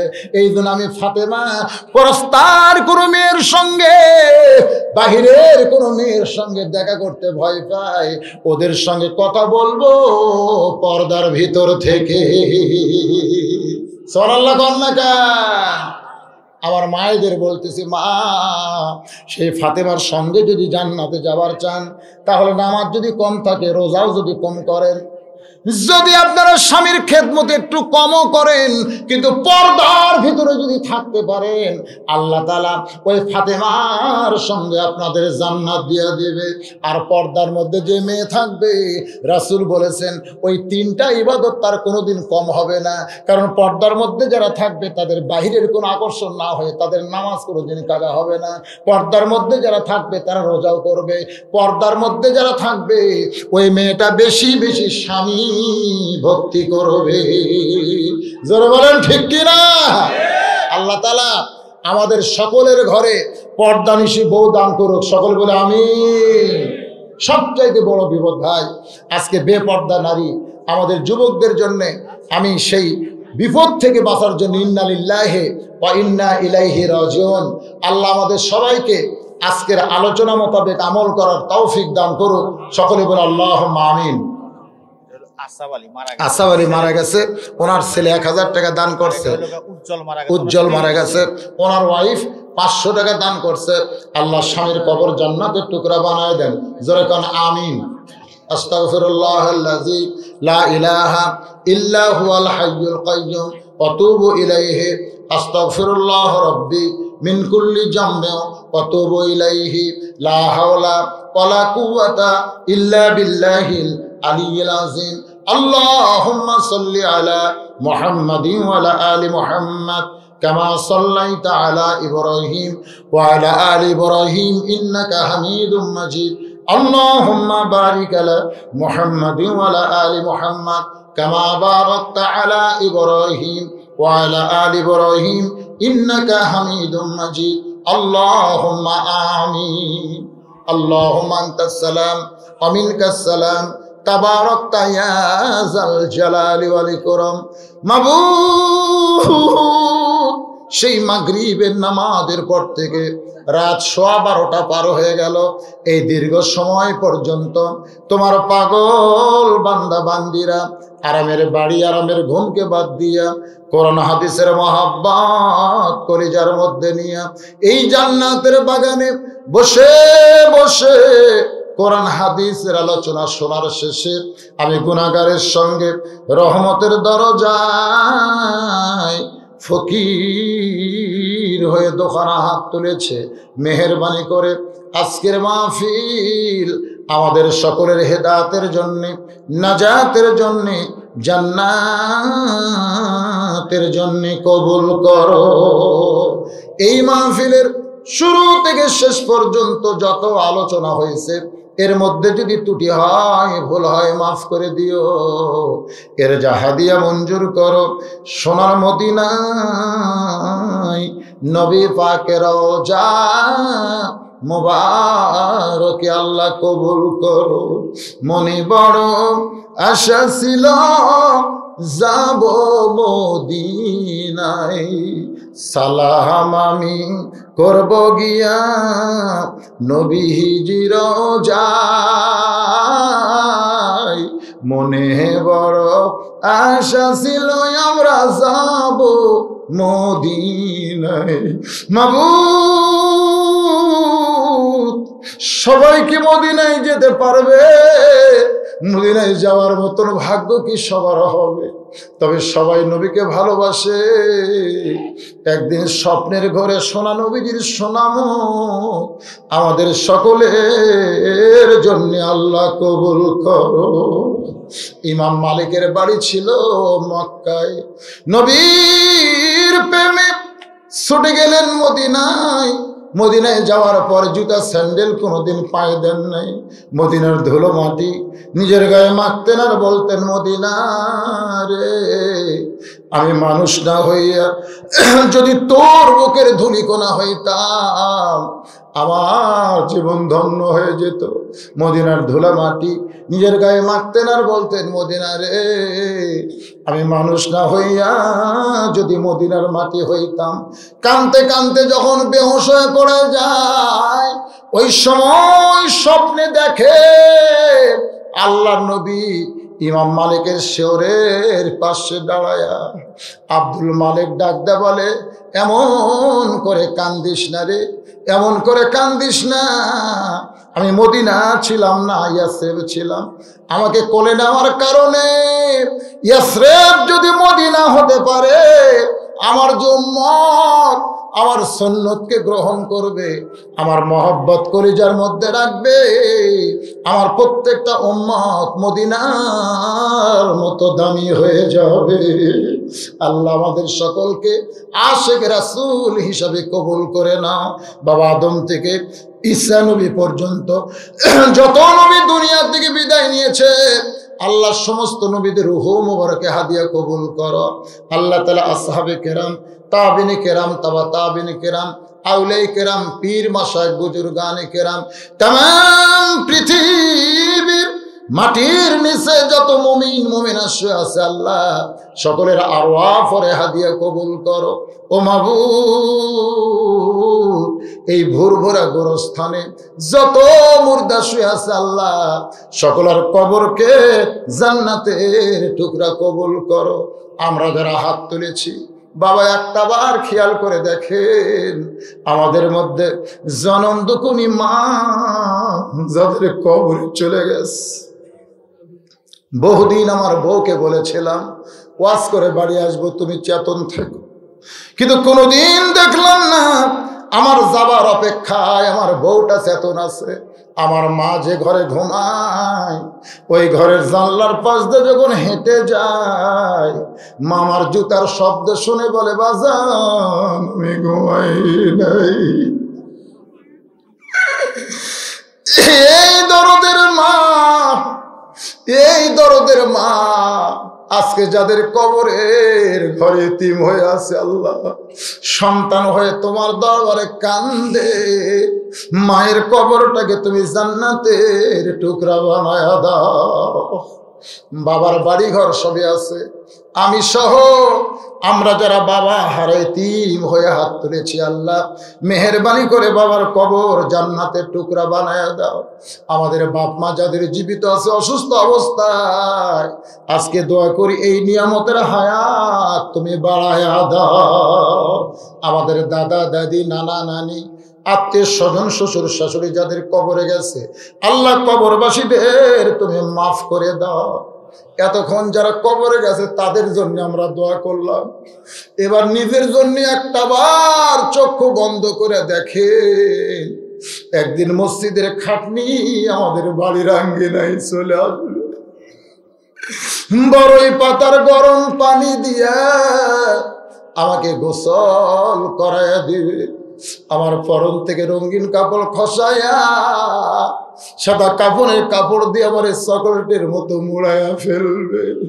আমরা মরে যাব, যেদিন আমাদের মরণ হবে দিনটা যেন জুমার দিন হয়, মাসটা যেন রমজান মাস হয়, ইমানের সাথে ইজ্জতের সাথে এই দুনিয়া থেকে যেন বিদায় নিতে পারে। আল্লাহ তুমি কবুল করো।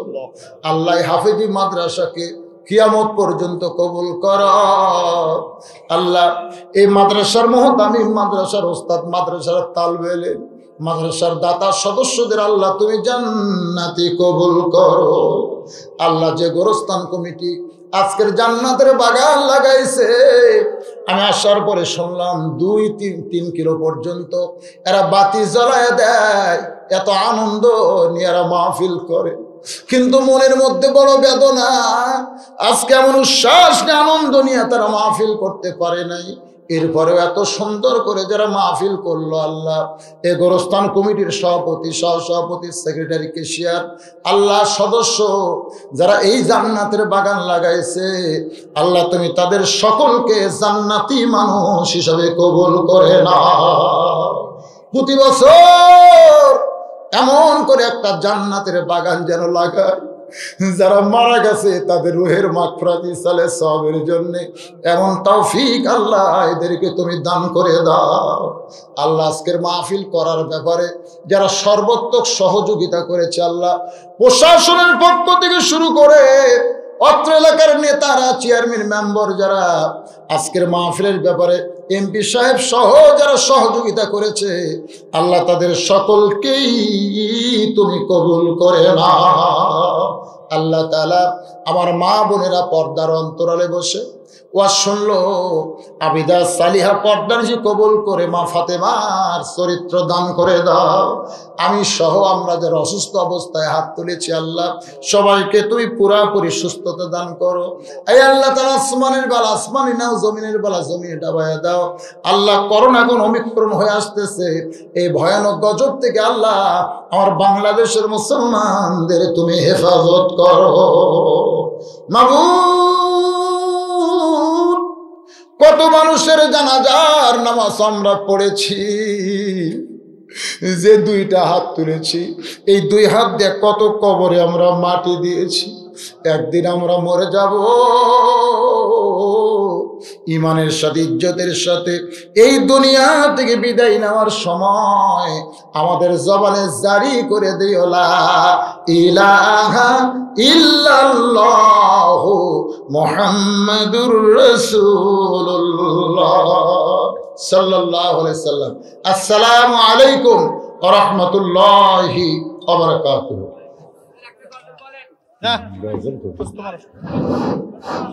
আসসালামু আলাইকুম।